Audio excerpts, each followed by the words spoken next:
We're celebrating the 150th anniversary of our parish.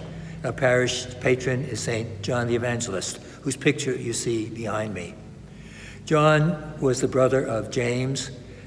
He and his father, their father, Zebedee, were fishermen on the Sea of Galilee. Jesus called them when he called Peter and Andrew brothers, and then called these two brothers, James and John, to be his followers. Their mother is also one of the ones who was with Jesus when he died on the cross. It says Mary, the mother of James and John, was on the cross with Jesus. James and John followed Jesus. They accepted his call. During his lifetime, John and James are part of the trio that is especially close to Jesus. They're with him at the Transfiguration. They're at him when he is in the Garden of Gethsemane, suffering and getting ready for his death.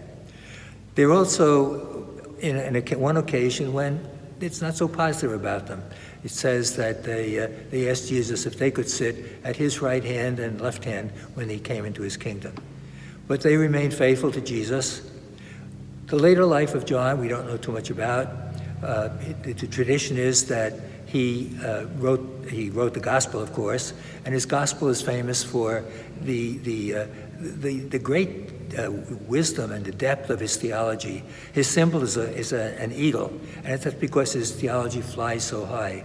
So whereas the other gospels rather begin with Jesus, either his birth or Jesus' public ministry, John begins with Jesus already as the Son of God, the Word of God, who becomes man. And through his gospel, the idea of Jesus as the Word of God in control of everything is there. Jesus suffers and dies. Jesus meets opposition. But it's always clear that Jesus says, I and the Father are one. This is happening because I allow it to happen. He suffers and dies for all of us because he chooses to do so following the will of his Father. The tradition is that John is the only disciple who was not martyred. And the tradition also is that he went to the city of Ephesus, he lived there, and that on the cross, Jesus gave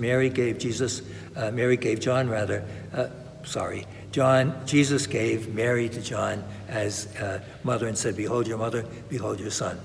So we honor John, the great patron of our parish, and we ask you to join in as we celebrate this 150th anniversary. God bless you.